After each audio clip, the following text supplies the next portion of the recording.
Question ये arise होता है नेक्स्ट, हमने डिस्प्लेसमेंट करंट किया, डिस्प्लेसमेंट करंट किया, डिस्प्लेसमेंट करंट के अंदर हमने ये देखा कि कैपेसिटर की प्लेट के अंदर से क्या हो गया, करंट पास कर गया। ठीक है, बात खत्म हो गई। एम्पियर सर्किटल लॉ ठीक हो गया, मैक्सवेल की प्रॉब्लम ठीक हो गई, डन हो गया। इस कॉन्सेप्ट का इलेक्ट्रोमैग्नेटिक वेव से क्या लेना देना, यहां वेव कहां जनरेट हुई, क्योंकि टॉपिक का नाम क्या है, ईएम वेव। कौन सी एक्सरे पैदा हो गई मुझे बताओ, कौन सी रेडियो पैदा हुई, कौन सी विजिबल लाइट, कुछ भी तो नहीं पैदा हुआ, कुछ हुआ ही नहीं। तो फिर ये टॉपिक क्यों पढ़ रहे हैं। और जबकि ईएम वेव की इंट्रोडक्शन यहां से, क्योंकि मैंने क्या बताया, मैक्सवेल ईएम वेव्स को तो की डिस्कवरी के लिए तो गया ही नहीं था। वो तो बेचारा एम्पियर सर्किट लॉ पे काम कर रहा था। पर साइंटिस्ट लोग है ना, करते कुछ और है और होता कुछ और है। ठीक, न्यूटन तो आराम कर रहा था तो एप्पल गिर गया, खाने तो सेब ही गया था, पर ग्रेविटेशन चैप्टर बना गया। देखो ऐसा ही है, मैक्सवेल करने तो एम्पियर सर्किट लॉ ठीक करने गया था, लेकिन हुआ क्या, जब उसने देखा कि कैपेसिटर की प्लेट्स में इलेक्ट्रिक फ्लक्स चेंज हो रहा है, उस रीजन में उसने ऑब्जर्व किया मैग्नेटिक फील्ड अपने आप पैदा हो गया। ये जी बात हुई। ये कैसे होगा, स्पेस में उसी जगह पे मैग्नेटिक फील्ड भी अपने आप वहीं पैदा हो गया, जबकि कोई मैग्नेट्स नहीं, कोई लेना नहीं, कोई देना नहीं। तो उसने एक चीज ऑब्जर्व की कि इस नेचर में सिमेट्री है। नेचर में क्या सिमेट्री है, अगर तुम मैग्नेटिक फ्लक्स चेंज करते हो किसी भी चीज का, जैसे डायनेमो, डायनेमो में कॉइल का मैग्नेटिक फ्लक्स चेंज करते हो, उसमें इलेक्ट्रिकल एनर्जी अपने आप पैदा हो जाती है, करंट पैदा हो जाता है। यानी कि changing magnetic flux produces changing electric field, और इलेक्ट्रिक क्योंकि मैग्नेटिक फ्लक्स चेंज होता है तो याद करो इलेक्ट्रिक फील्ड भी अपनी वैल्यू को साइनोसाइडली चेंज करता है। कांस्टेंट ईएमएफ या कांस्टेंट वोल्टेज तो जनरेट ही नहीं होती। तो उसको याद आया कि changing magnetic flux produces changing electrical energy या इलेक्ट्रिक फील्ड। उल्टा भी ट्रू है, changing electric field produces changing magnetic field. तो अगर इलेक्ट्रिक फील्ड, अगर magnetic field electric field generate कर सकता है तो इलेक्ट्रिक फील्ड मैग्नेटिक फील्ड भी जनरेट कर सकता है। लेकिन वर्ड चेंजिंग जरूरी है, क्योंकि जब कॉइल घूमती है तो मैग्नेटिक फ्लक्स चेंज होता है। अगर चेंज नहीं कुछ हो रहा फिर कुछ नहीं हो सकता, क्योंकि फ्लक्स, फैराडेज लॉ क्या कहता है, टाइम के साथ फ्लक्स क्या होना चाहिए, चेंज। तो चेंजिंग इलेक्ट्रिक फील्ड ने क्या किया, चेंजिंग मैग्नेटिक फील्ड पैदा कर दिया। और कैसे पैदा किया, अगर इलेक्ट्रिक फील्ड यहां जा रहा है तो मैग्नेटिक फील्ड का प्लेन ये नहीं होगा, मैग्नेटिक फील्ड का प्लेन ये होगा। दैट इज, जो मैग्नेटिक फील्ड पैदा होता है वो इलेक्ट्रिक फील्ड के हमेशा 90 डिग्री पे पैदा होगा। ये उसकी ऑब्जर्वेशन थी, 90 डिग्री पे पैदा होता, अलग प्लेन में पैदा होता है। तो चेंजिंग इलेक्ट्रिक फ्लक्स ने चेंजिंग मैग्नेटिक फ्लक्स को पैदा किया, और इलेक्ट्रिक और मैग्नेटिक फील्ड में एंगल ऑटोमेटिकली क्या बना, 90। ये इसकी ऑब्जर्वेशन थी। आप कहेंगे ठीक है, ये एक ठीक ऑब्जर्व, तो इसका ईएम वेव से क्या लेना देना है। फिर और डिस्कवरी हुई, तो उन्होंने क्या किया, साइंटिस्ट लोगों ने इलेक्ट्रिक फील्ड को चेंज किया। कैसे चेंज किया, साइनोसाइडली चेंज किया।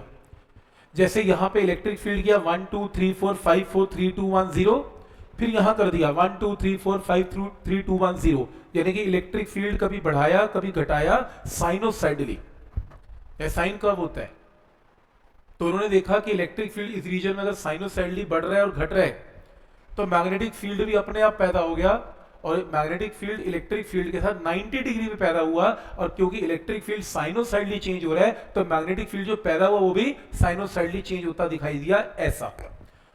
तो नोट करने वाली बात ये हुई कि जब उन्होंने, साइंटिस्ट कम्युनिटी ने, साइंटिस्ट लोगों ने इलेक्ट्रिक फील्ड को इस रीजन में, इस प्लेन में चेंज किया तो मैग्नेटिक फील्ड इस प्लेन में पैदा हो गया। इलेक्ट्रिक फील्ड इस प्लेन में, ये देखो मैग्नेटिक फील्ड इस प्लेन में पैदा हो गया, ऐसे। तो देख रहे हो, अगर इलेक्ट्रिक फील्ड यहां पर 10 है तो मैग्नेटिक फील्ड यहां पर जनरेट हो गया। इलेक्ट्रिक फील्ड की वैल्यू बढ़ रही है तो इलेक्ट्रिक फील्ड बढ़ रहा है तो मैग्नेटिक फील्ड बढ़ गया। इलेक्ट्रिक फील्ड घट रहा है तो मैग्नेटिक फील्ड घट रहा है, कुछ ऐसा। क्लियर है यहां तक, ये अपने आप पैदा हुआ है। उल्टा भी ट्रू है, अगर तुम मैग्नेटिक फील्ड को चेंज करोगे तो इलेक्ट्रिक फील्ड पैदा हो जाएगा, और दोनों में एंगल हमेशा क्या रहेगा, 90।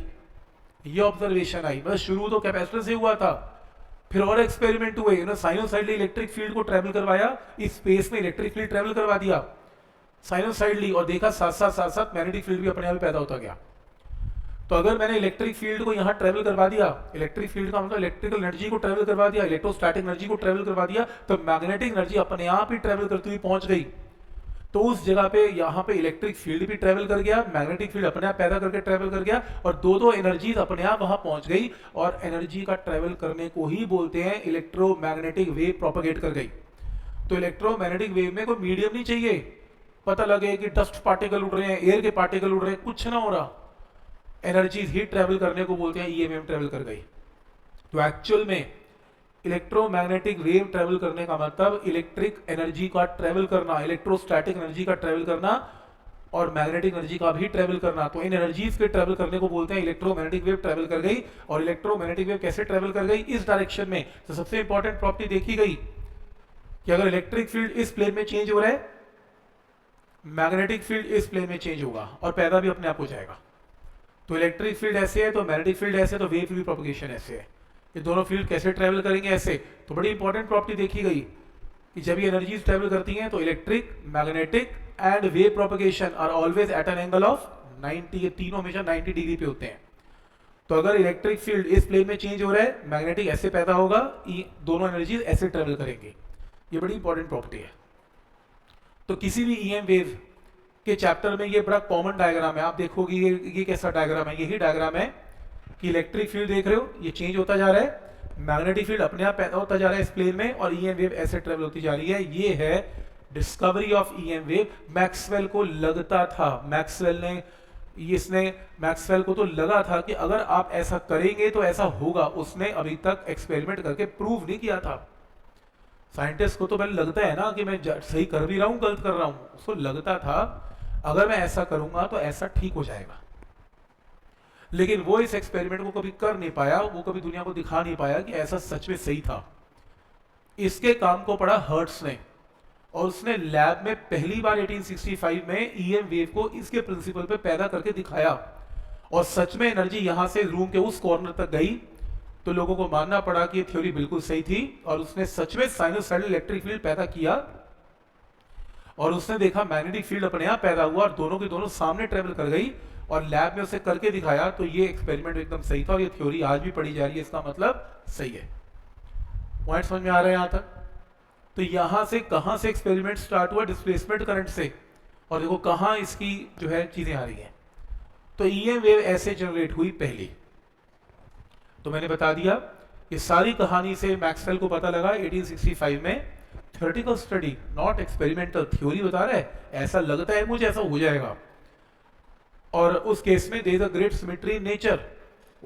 सिमेट्री नेचर है कि electric field changing with time produce magnetic field there. तो अगर इलेक्ट्रिक फील्ड चेंज करोगे तो मैग्नेटिक फील्ड अपने आप पैदा हो जाएगा। तो it means change in either field. Either field का मतलब इलेक्ट्रिक फील्ड चेंज करोगे तो मैग्नेटिक अपने आप पैदा होगा, मैग्नेटिक चेंज करोगे तो इलेक्ट्रिक फील्ड अपने आप पैदा होगा। इसे बोलते हैं सिमेट्री। तो इसके अंदर ये बता दिया कि this idea led to Maxwell to conclude that variation in electric and magnetic field vectors E या बी में से कुछ भी चेंज कर दो, परपेंडिकुलर टू ईच अदर, दोनों आपस में 90 डिग्री पे होने चाहिए। Production of EM disturbance in nature. EM disturbance का मतलब एनर्जी का ट्रेवल करना इन नेचर। तो these disturbance have properties of wave and can travel in a space, even vacuum में भी ट्रेवल कर पाती हैं, क्योंकि ई और बी दोनों वैक्यूम में प्रोड्यूस हो सकते हैं, और इन्हें बोलते हैं इलेक्ट्रोमैग्नेटिक वेव जनरेट हुई। तो ये हिस्ट्री है ईएम वेव की। तो मैक्सवेल ने ये कहा EM waves are those waves in which there are sinusoidal variation of electric and magnetic field। Electric और मैग्नेटिक फील्ड की साइनोसाइडल वेरिएशंस हैं, साइन वेव की तरह वेरिएशन है, at right angle to each other as well as at right angle to the direction of wave propagation. यानी कि तीनों चीजें आपस में कितने एंगल पर होनी चाहिए? 90 डिग्री पे। ये उसने चीज बताई हमें। और उसने ये भी बताया कि अगर आप 1 अपॉन इलेक्ट्रिक फील्ड की परमिटिविटी और परमेबिलिटी को मल्टीप्लाई करें, म्यू नॉट एप्सिलॉन को मल्टीप्लाई करके रूट से डिवाइड करें, तो आपके पास स्पीड ऑफ लाइट आएगी 3 × 10⁸। तो किसी भी ईएम वेव की जो स्पीड होती है वो 3 × 10⁸ होती है, और ये फॉर्मूला उसने हमें दिया। तो ये फॉर्मूला इंपॉर्टेंट है, कभी न्यूमेरिकल में काम भी आ जाएगा, और जिसकी वैल्यू 3 × 10⁸ है।